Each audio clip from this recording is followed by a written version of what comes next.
Hello Libra, welcome to Gurumaa Hindi tarot. और ये reading है 27 दिसंबर से लेके 2 जनवरी तक की। तो चलिए देखते हैं आपके लिए क्या मैसेजेस है इस वीक में और आप क्या एक्सपेक्ट कर सकते हैं अपनी लव लाइफ में। Messages for Libra.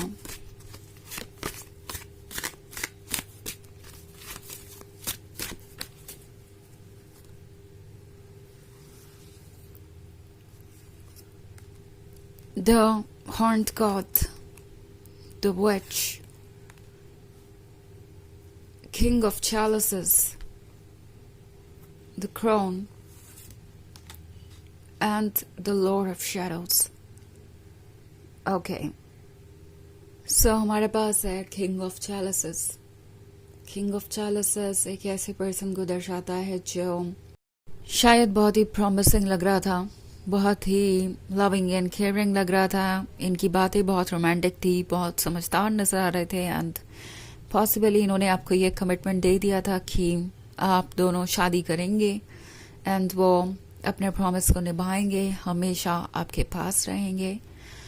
बट अब मैं सिचुएशन बदलती हुई देख रही हूँ, क्योंकि किंग ऑफ चैलिसेस के बाद द क्रोन है और फिर द लॉर्ड ऑफ शैडोज है। आई थिंक इस पर्सन का आइडिया ये था लिब्रा कि वो किसी तरीके से आपको कंट्रोल कर सकते हैं। नाउ हो सकता है ये पर्सन आपको प्यार शो करके या कमिटमेंट देके ये उम्मीद रख रहा था कि जो कुछ भी वो कर रहे हैं आप उसे एक्सेप्ट करेंगे या उनके ओपिनियन के आगे कुछ नहीं कहेंगे। इट्स लाइक मैं अगर आपको लव ऑफर कर रहा हूँ, कमिटमेंट ऑफर कर रहा हूँ, तो फिर आपको जो भी मैं कह रहा हूँ या कह रही हूँ वो मानना चाहिए, बिकॉज अगर आप ऐसा नहीं करते हैं तो आप एक ट्रू लवर नहीं है। ये बात ये पर्सन रियलाइज नहीं कर पाया कि लव और कमिटमेंट तो आप भी ऑफर कर रहे हैं। लव और कमिटमेंट हर कोई ऑफर करता है, बट लव क्या, लव हैवी। अगर हम अपने लवर को फ्रीडम नहीं देते उसकी चॉइस की, अगर हम अपने लवर को फ्रीडम नहीं देते उसके पॉइंट ऑफ व्यू के लिए स्टैंड करने की या अपने आप को एक्सप्रेस करने की, तो फिर वो किस तरीके का लव है। क्या वो लव ऑफर करके फ्री हो गए? क्या अब आगे की सारी जिम्मेदारियां आपकी है? क्या उनकी कोई लायबिलिटी नहीं बनती? क्या उन्हें कोई एफर्ट नहीं करना चाहिए? ये सारी बातें आपके दिमाग में आ सकती है। इनफैक्ट द क्रोन के साथ लिब्रा, इस पर्सन को लग रहा था कि आज तक उन्होंने जो भी किया है या जो भी कहा है, चाहे वो एक्सक्यूजेस ही क्यों ना हो, चाहे वो मिस्टेक्स ही क्यों ना हो, आप हर चीज के साथ ओके थे। इसका मतलब है कि आप उन पर ट्रस्ट करते हैं और इजीली उन पर बिलीव कर लेंगे। ये बात उन्हें लग रहा था कि सच है, बट अब वो देख रहे हैं कि ऐसा नहीं है।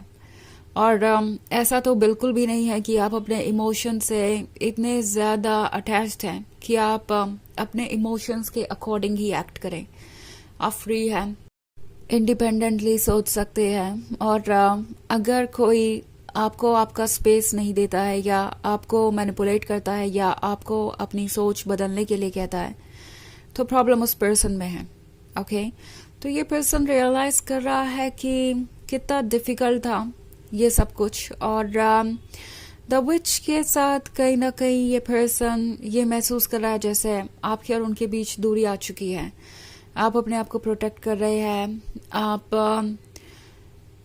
किसी भी सिचुएशन में अपने आप को संभाल सकते हैं। इवन इफ इमोशंस आपको परेशान कर रहे हैं तो भी आप अपने सेल्फ एस्टीम के लिए या सेल्फ रिस्पेक्ट के लिए स्टैंड कर सकते हैं। उन्हें आपकी स्ट्रेंथ नजर आ रही है और इससे पहले उन्हें अंदाजा भी नहीं था कि ये स्ट्रेंथ आपके अंदर हो सकती है। और ये बात इस पर्सन को बहुत परेशान कर रही है कि क्या ऐसा भी हो सकता है? क्या वो लिब्रा जो उनसे इतना ज़्यादा प्यार करता था, इतना ज़्यादा उनके क्लोज था, वो उनसे इतना दूर जा सकता है? क्या लिब्रा वाकई में मूव ऑन कर जाएंगे या उन्हें भूल जाएंगे? आजकल ये सवाल अपने आप से ये पूछते रहते हैं ना। कुछ लोगों के लिए किंग ऑफ चैलिसेस के होने का मतलब हो सकता है ये पर्सन किसी और से मैरिड है या कमिटमेंट दे चुका है किसी और को। एंड एक्सपेक्टेशन यही थी कि आप यूं ही उनके साथ रिलेशनशिप कंटिन्यू करेंगे, भले वो अपना कोई भी वादा पूरा ना करे या आपको वेट करवाते रहे। बट अब उन्हें दिख रहा है कि आपकी बाउंड्रीज हैं, आप सेल्फ रिस्पेक्ट को सबसे ज्यादा इंपॉर्टेंस देते हैं। इनफैक्ट वो लव ही कैसा जिसमें सेल्फ रिस्पेक्ट की जगह नहीं है। So the Lord of shadows के साथ ये पर्सन देख रहा है कि आप एक्चुअली उनसे बहुत दूर जा रहे हैं। धीरे धीरे ही सही ये सिचुएशन बहुत ज्यादा बढ़ रही है, बहुत ज्यादा इंटेंस होती जा रही है और आप इससे परेशान हो रहे हैं। आप उनसे दूरी बना रहे हैं और अपनी लाइट को ढूंढते हुए कहीं और ही जा रहे हैं। सो इस पर्सन को रियलाइज हो रहा है कि जो उन्होंने किया वो आपके लिए इजी नहीं था। उन्हें यह लग रहा था कि ये चीजें आपको हर्ट नहीं कर रही है बिकॉज आपने ज्यादा कभी रिएक्ट नहीं किया या उनको मौका दिया बार बार उनके एक्सक्यूजेस को सुन के। तो उन्हें यह लगने लगा कि शायद आपके लिए ये चीजें इतनी मैटर नहीं करती। बट अब जब वो आपको देख रहे हैं तो उन्हें रियलाइज हो रहा है कि आप हर्ट थे। ये प्रोसेस स्लोली आगे बढ़ता गया और अब आप इतने हर्ट हो गए हैं कि और आगे नहीं बढ़ सकते। आप डन हैं और अब आप इस सिचुएशन से बाहर आना चाहेंगे। वो ये देख रहे हैं एंड उन्हें लगता है अब उनके पास कोई चॉइस भी नहीं है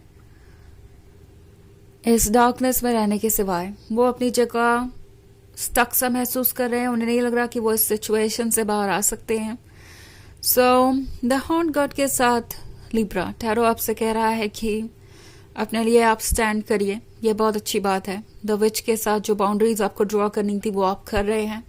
सो ये आपके लिए एक बहुत बड़ी बात है बिकॉज आप अभी भी स्ट्रगल कर रहे हो सकते हैं। इस पर्सन की तरफ आपका अट्रैक्शन है बट जो कुछ भी आप फील कर रहे हैं उसके बावजूद भी अगर आप सही और गलत को डिफ्रेंशिएट कर सकते हैं तो ये आपके विल पावर की ही निशानी है, ये आपके विजडम की ही निशानी है।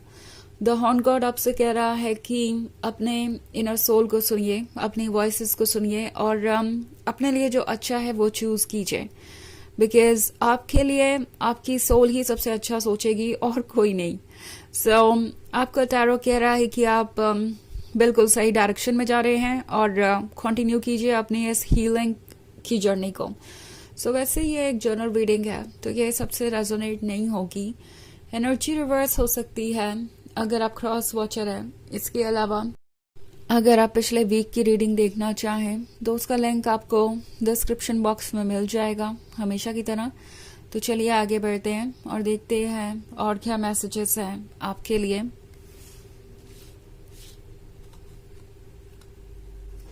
Messages for Libra, the Battle Wagon, King of Adams, Four of Adams, and Two of Pentacles.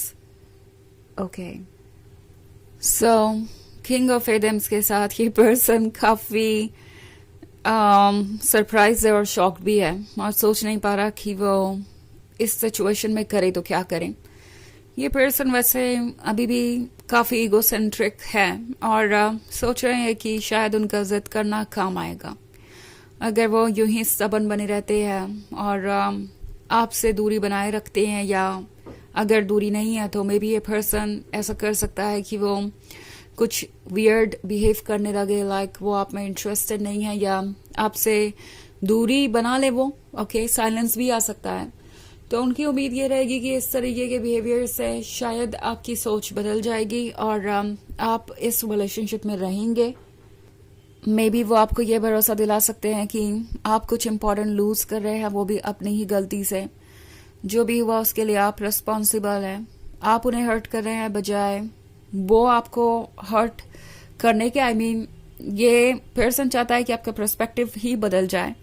Four of Adams के साथ ये अकेले हैं और कंफ्यूज्ड है। टू ऑफ पेंटिकल्स उसी के बारे में बात कर रहा है। कंफ्यूज्ड है कि क्या करें। द ग्रीन मैन उन्हें मिल सकता है, एक अच्छा फ्यूचर हो सकता है अगर वो ईगो को साइड में रखे, दिल से सोचे और इस रिलेशनशिप को कंटिन्यू करें। और दूसरी तरफ द बैटल वैगन है। सो यहाँ जो दो हॉर्सेस आप देख रहे हैं इसमें से एक इनके हार्ट को दर्शाता है, एक इनके माइंड को, और दोनों ही डिफरेंट डायरेक्शन में जाना चाहते हैं। सो इनके लिए टफ हो गया है एक डायरेक्शन को चूज करना और उसे फॉलो करना। तो चलिए देखते हैं आपके लिए ऑरेकल मैसेज क्या है।